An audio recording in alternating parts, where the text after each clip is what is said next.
जब सुने के होई भोजपुरी गाना बस बजे के चाही गाना। अगे दीदी के दीदी 10 रुपया दे दे के दीदी गोल गोल पेटवा होता के दीदी। अरे लगा है कि हमर लभरवा फूल मतिया है रे। कई भीख मांगनी कहिया से हो गली रे। आएंगे कि तू भीख मांगेंगे तो भातरा छोड़ दल को की गे।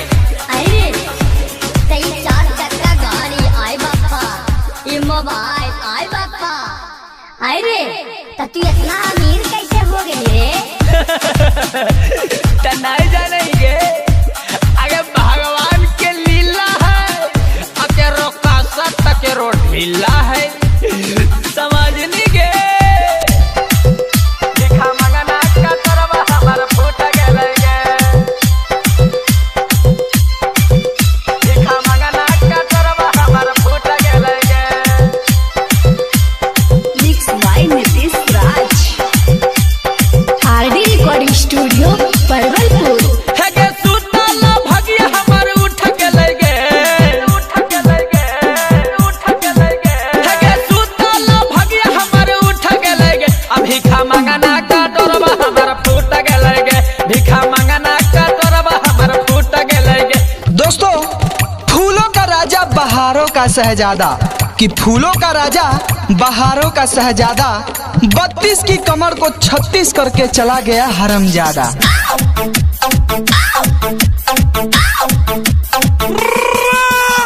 दू गो माल पटलिए रे भैया निकल गेलै दुनू जलिया रे। एगो छौरी का जलिया हलै एगो अंजलिया रे। एगो छौरी का जलिया हलै एगो अंजलिया रे। दोस्तों, फूल तोड़ो जिसमें कांटे न हो, कि फूल तोड़ो जिसमें कांटे न हो और लड़की ठोको जिसके नीचे झांटे न हो।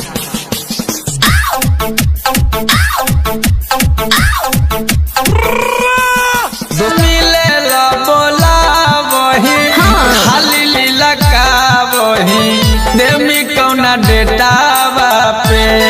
अरे इंटर में दे लियो हल ओठवा पर छोड़ा गी ये में देब कोठावा पे। दोस्तों, गौर फरमाना मेरी शायरी पर कि आलू पकाया लेकिन खोदा नहीं, आलू पकाया लेकिन खोदा नहीं, लड़की तो पटाई मगर ठोका नहीं।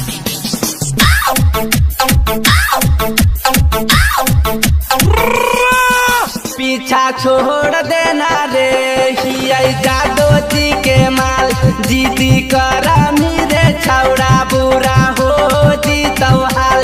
जाके दूसर पटाले अभिषेक कहिए रे। जाके दूसर पटाले अभिषेक कहिए रे।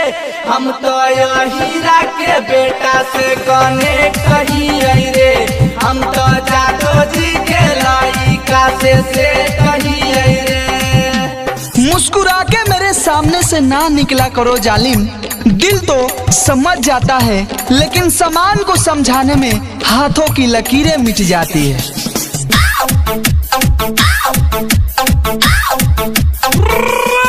कैला हो रात बड़ी अरिया दे हमें पीनवा गरल है। त जौरे सुतबो नाये सजनवा नोमा महीनवा चढ़ल है। त जौरे सुतबो नाये सजनवा नोमा महीनवा चढ़ल है। दोस्तों, मैंने अपनी गर्लफ्रेंड से कहा भगवान ने हुस्न दिया है तो क्या मार डालोगी, हमें नहीं दोगी तो क्या अचार डालोगी। इतने पर वह बोली भगवान ने हुस्न दिया है तो मार डालूंगी, कि भगवान ने हुस्न दिया है तो मार डालूंगी, तुमको मैं नहीं दूंगी चाहे खूंटा में फंसा के फाड़ डालूंगी।